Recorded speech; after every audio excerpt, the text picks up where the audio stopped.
How's it going? It's good. How the hell are you doing? Scoot in Wonderful, a little bit, wonderful. Great to see you. Good to see you, man. Thanks for having me. Let's make sure that they can hear you.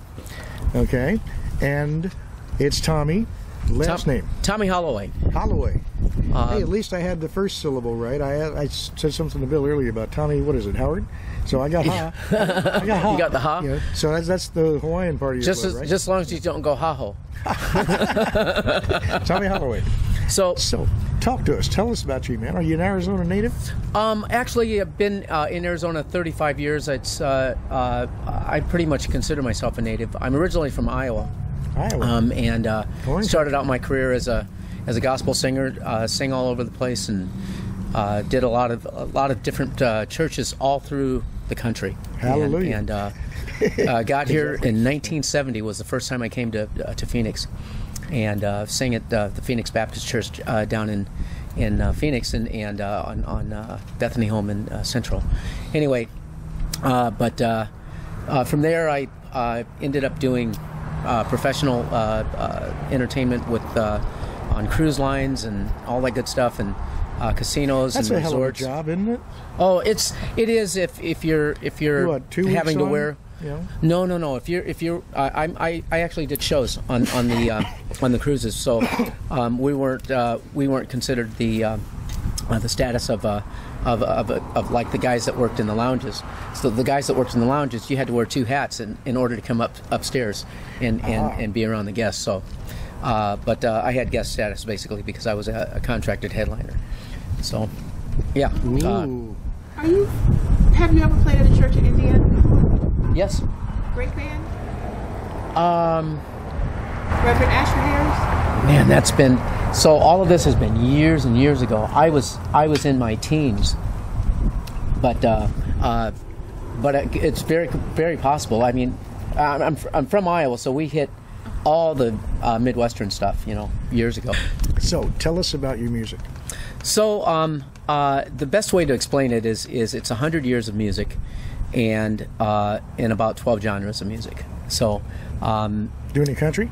Absolutely. We'll have to jam sometime. Absolutely. It's one of my favorites, as a matter of fact. My friend here is less of a bigger fan of my country stuff, but I still do it. Hey, yeehaw. I can do Willie. And I can do Patsy. Can you? Oh, yeah. Yeah. I am not going there. Oh, yeah. Perfect. So so what nights do you play? Well, I'm here on Fridays and Saturday nights, and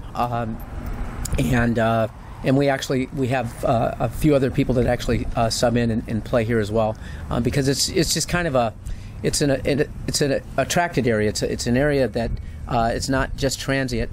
People actually come here and want to be here for quite a few different things, other than just the food or just the entertainment, the view, of course, but it's a community, and so we have a lot of the same customers, and we still attract a lot of great people, of course, but mainly it's more about a community, and we're a family here. So. All right.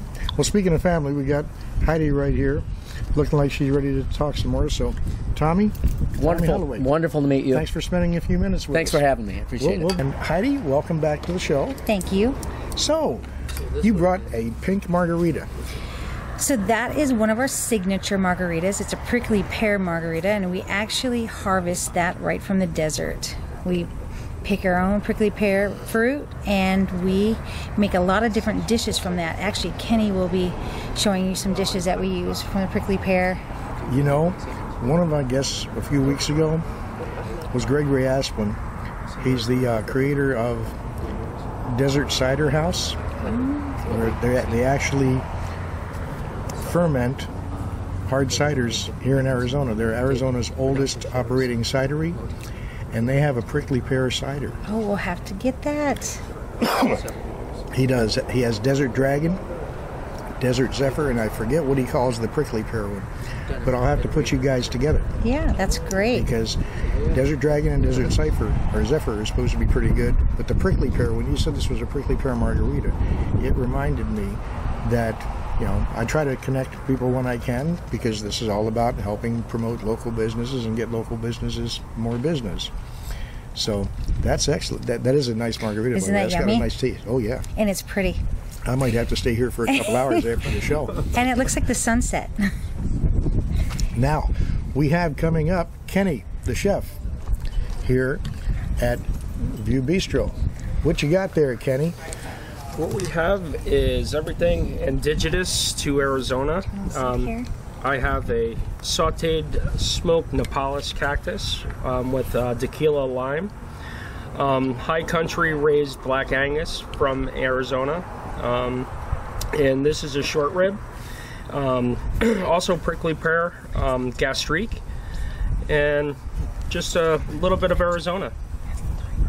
It's a short rib, you said. Yes, and that is black Angus from the high country up here in Arizona. What we're trying to do here is keep everything local. Oh, God, that's good. Right now we have the property down below. There's a trellis, so we are going to be putting in a garden.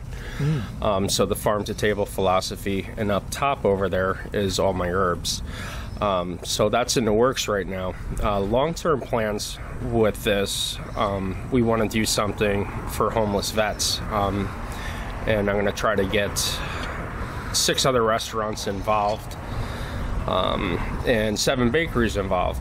So basically how this will work is everybody gets to do the soup once a week, and it just cycles through. So that's down the road, once we, get our feet wet, so to say, with this. But that's been our intention for quite a few years. It's just, how everything falls through here and there. So basically that's, where we want to go with the whole farm to table thing, just give back a lot to the community, and just keep that whole Arizona vibe going. That short rib is great. And then, oh my God, that's good. You try the Nepalese cactus with that. If you never had Nepalese before, it kind of has a citrusy vinegar kind of flavor to it if it's just eaten by itself. So it really jives well with the pickled jalapeno, coriander, cilantro, onions that are on top as well. That is topped with that as well. So it's... Oh, folks, you got to come here and try this. So, it's some of the things that we do. I'm classically trained French and European.